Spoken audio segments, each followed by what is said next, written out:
The new E, the new attitude, brought to you by Mercedes-Benz.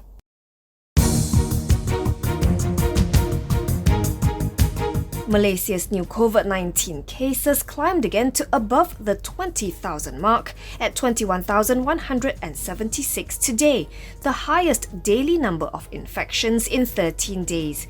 Health DG Tan Sri Dr. Noor Hisham Abdullah tweeted that Sarawak still led with the most infections at 3,734. Selangor, the second worst hit state, saw the number of new cases climb to 3,595 after staying below the 3,000 mark for 4 straight days. Johor reported 2,297 new cases, followed by Sabah 2,246, Penang 1,939, Kedah 1,808, Kelantan 1,254 and Perak 1,366. The other states reported between 6 and 853 new cases. The nation has recorded 1.94 million infections to date. There are 242,161 active cases, 1,310 of which are in ICUs nationwide, with 773 requiring respiratory assistance. There are 341 new deaths, taking the toll to 19,827.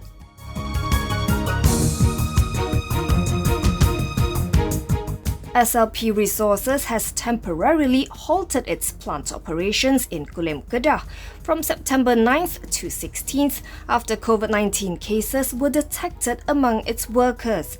The plastic packaging product manufacturer said in a filing with Bursa Malaysia that it received a notice from the Ministry of Health today to close the plant for thorough disinfection work. It has also conducted COVID-19 tests on workers who have had close contact with their infected colleagues. They have been isolated and placed under quarantine and will undergo subsequent screening. SLP expects sales and production in the current quarter to be affected by the temporary closure.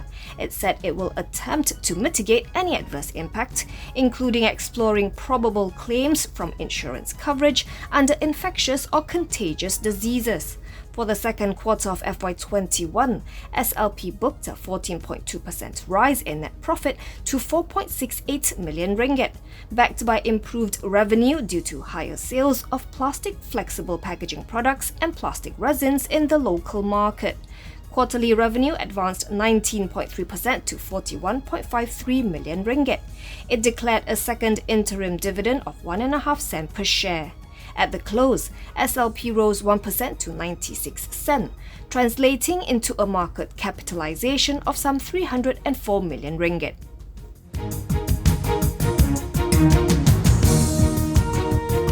The Department of Statistics Malaysia says Malaysia's Industrial Production Index fell 5.2% year-on-year in July 2021, marking its first decline in 8 months amid a contraction in the manufacturing and electric indices.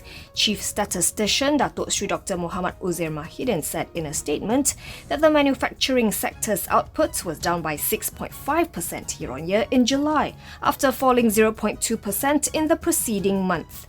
The subsectors influencing this decline were transport equipment and other manufacturing, non-metallic mineral products, base metals and fabricated metal products and wood products, furniture, paper products and printing. The domestic-oriented industry declined by 24.7%, while the export-oriented industry grew by 1.9%. Meanwhile, the mining sector's output grew 0.6% during the month, supported by 4.1% growth in the natural gas index, while the crude oil and condensates index was down 3.6%. The output of the electric sector fell 6.6%.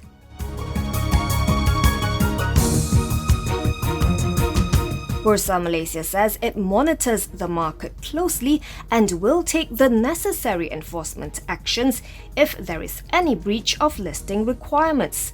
This is in response to Sanichi Technologies' announcement on a major shareholder cessation after more than 3 months. In response to queries from the edgemarkets.com, the bourse regulator and operator said it will also make the necessary referrals to other relevant authorities should it come across any potential breaches of other regulations or acts.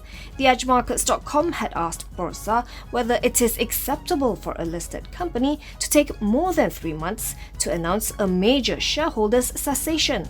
The plastic injection manufacturer had announced last Friday that Cheetah Reality had ceased to be a substantial shareholder in the company. The cessation had taken place on May 20th, 2021, after Cheetah Reality disposed of 26.97 million Sanichi shares on the open market. It should be noted that another unusual occurrence is that Sanichi had made the announcement after making an almost similar declaration on June 1st, 2021, when it said Cheetah Reality had ceased to be a substantial shareholder on May 20th after selling 3.46 million Sanichi shares on the open market. At the close, Sanichi's share price settled unchanged at 3.5 sen for a market value of about 13.6 million ringgit.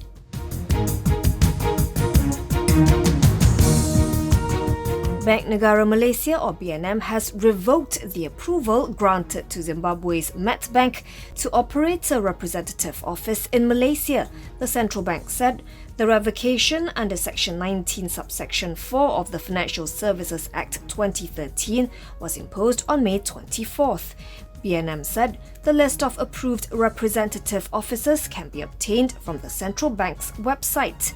It did not elaborate further.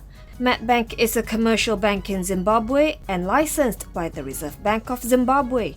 According to the group's website, Madabank is a subsidiary of Loita Financial Holdings, an investment banking firm with operations in 8 African countries, including Kenya, Mauritius, and South Africa.